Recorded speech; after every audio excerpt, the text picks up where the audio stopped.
It runs! It runs! I had to wring it out, figure out what wire goes to the ignition switch, because the colors under the dash do not match the engine bay harness, nor do they match the diagram we have. Fun, fun, fun, fun, fun, fun, fun.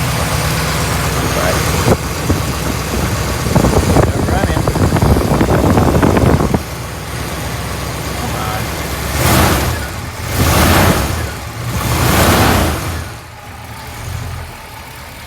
Woohoo!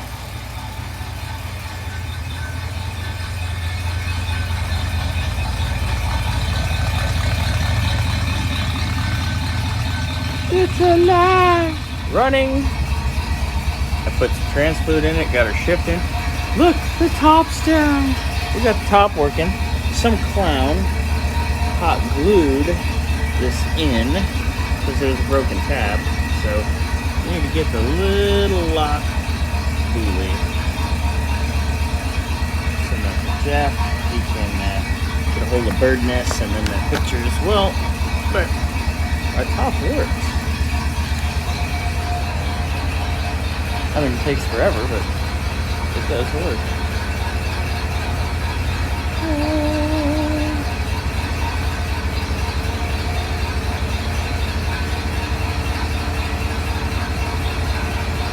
It's incredible how this stuff works. Anyways, we'll put it back down right now. We're gonna need to successful test drive. We still have a little bit of brake noise.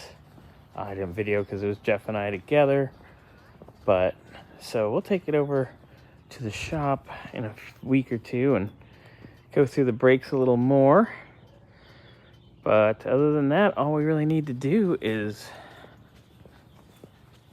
the little sides here.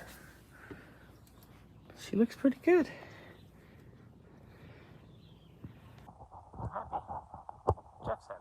He can enjoy it later.